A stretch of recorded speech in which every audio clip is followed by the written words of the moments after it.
Hello guys, welcome back to my YouTube channel. તો આજે હું ફરીથી હાજર છું એક નવા વિડીયોમાં નવી રેસીપી લઈને। તો આજે આપણે બનાવીશું ફાડા લાપસી।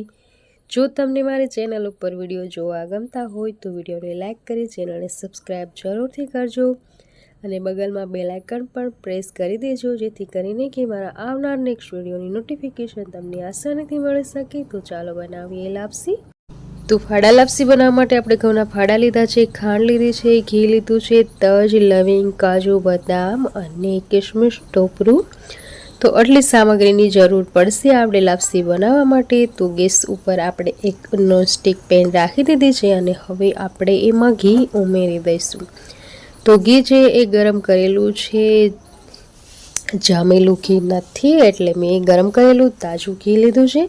અને હવે આપણે એમાં લવિંગ અને તજ ઉમેરી અને ત્યારબાદ આપણે એમાં ઘઉંના ફાડાને શેકવાના છે। તો ફાડા જે છે એ ફૂટી જાય ત્યાં સુધી જ આપણે ફાડાને શેકવાના છે, વધારે નથી શેકવાના। આમ તો આ લાપસી આપણે કુકરમાં બનાવીએ તો આસાનીથી બની જાય છે, પણ હું આ રેસીપી તમારી સાથે શેર કરી રહી છું, એટલા માટે હું નોનસ્ટિક પેનમાં બનાવી રહી છું।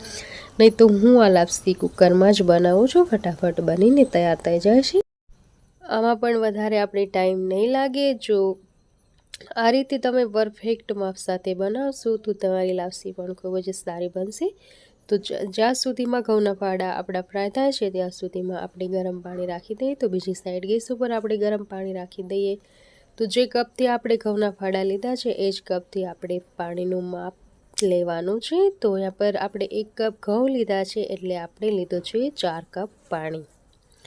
જો તમે કુકરમાં બનાવતા હોય તો તમે અઢી કપ અથવા તો તમે 3 કપ પાણી લઈ શકો છો, પણ આપણે બનાવી રહ્યા છીએ નોનસ્ટિક પેનમાં, એટલા માટે આપણે 4 ગણું પાણી લેવાનું છે। તો પાણી ગરમ થઈ જાય ત્યાં સુધી આપણે ઘઉંના જે ફાડા છે એને સ્લો ટુ મીડિયમ આંચ ઉપર ફ્રાય થવા દઈએ। વધારે ફ્રાય કરવાની જરૂર નથી, બસ આ રીતના થાય ત્યાં સુધી જ આપણે એને ફ્રાય કરવાના છે।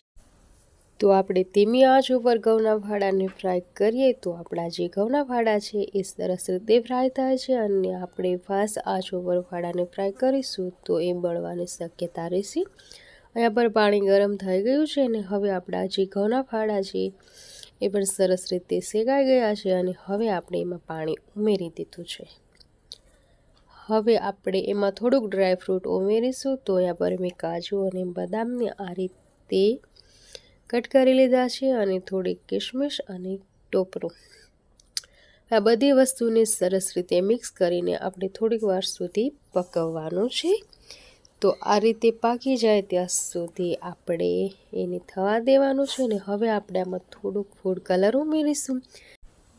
તો ફૂડ કલર ઉમેરવો ઓપ્શનલ છે, જો તમે ચાહો તો ઉમેરી શકો છો, નહીં તો તમે સ્કીપ પણ કરી શકો છો। મેં અહીંયા પર ફૂડ કલર ઉમેર્યો છે। એટલી સરસ મજાની લાપસી બની છે કે જોતાં જ મોઢામાં પાણી આવી જાય। આ જે ફૂડ કલર આપણે ઉમેર્યો છે તો આપણે સરસ મિક્સ કરીશું, જેથી કરીને કોઈ પણ લાપસીનો દાણો કોરો ના રહી જાય કલર વગરનો। તો તમે જુઓ કે કેટલી સરસ મજાની લાપસી આપણી બની છે અને ઘઉંના દાણા પણ બધા જ પાકી ગયા છે।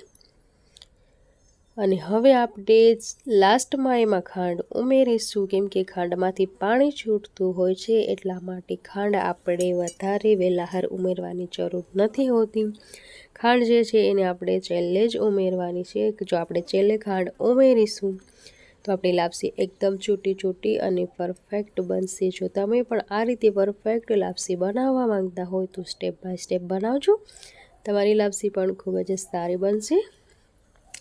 હવે આપણે ખાંડને મિક્સ કરી અને આપણે આ રીતે રાખવાનું છે। તો તમે જુઓ કે કેટલું પાણી છૂટ્યું છે આમાંથી, અને હવે આપણી લાપસી પણ ખૂબ જ સરસ મજાની થઈ ગઈ છે। જે ખાંડ જે આપણી છે એ ચાસણી ટાઈપની થઈ ગઈ છે, તો તમે જોઈ શકો છો।